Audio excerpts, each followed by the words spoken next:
Remove tax on disability pension on armed forces. Sir, एक सैनिक जब बॉर्डर पर गोली खाता है, या तो वो शहीद हो जाता है, या यदि वो बच जाता है तो उसके शरीर का कोई अंग वो खो देता है, डिसेबल हो जाता है। इसके चलते सरकार उसे डिसेबिलिटी पेंशन देती है। ये कोई एहसान नहीं है, ये इनाम नहीं है, ये मुआवजा है, क्योंकि उसने देश की रक्षा करते हुए अपना एक अंग खो दिया। अब वो एक रिड्यूस्ड क्वालिटी ऑफ लाइफ जिएगा। लेकिन विडंबना है कि आज हम इस डिसेबिलिटी पेंशन पर भी इनकम टैक्स लगाने जा रहे हैं। इस यूनियन बजट 2026 में फाइनेंस मिनिस्टर ने tax exemption on disability pension को विड्रॉ किया है, और पहली बार 1922 से लेकर आज तक कोई इनकम टैक्स नहीं लगा, लेकिन अब हम उस पर इनकम टैक्स लगाने जा रहे हैं, जो कि ठीक नहीं है। मैं आपको एक उदाहरण के माध्यम से समझाना चाहूंगा। एक सोल्जर जो 20 साल का जब था, उसने भारतीय फौज को ज्वाइन किया।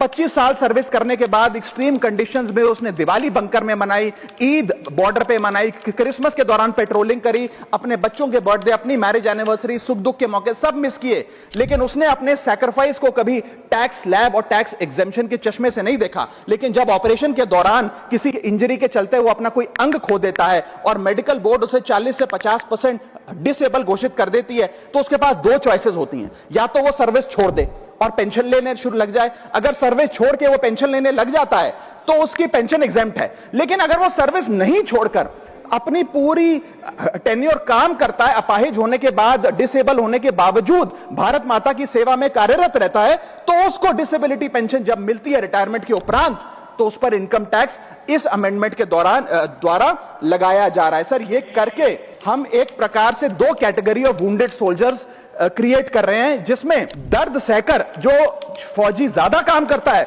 उससे ज्यादा टैक्स लिया जाएगा। हम अननोइंगली पनिश कर रहे हैं सैनिकों को घायल होने के बाद जो काम करते हैं। So we are penalising courage, we are taxing endurance.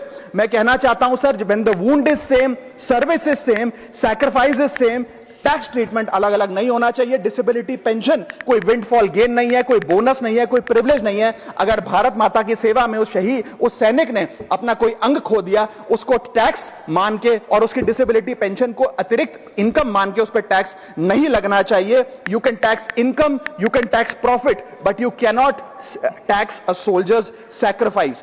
Sir, मैं बस यही कहना चाहूंगा कि एक ग्रेटफुल नेशन एक हाथ से सोल्जर को सल्यूट और दूसरे हाथ से इनकम टैक्स का नोटिस नहीं दे सकता। इसे विड्रॉ करना चाहिए and restore full income tax exemption on disabled pension for all army personnel.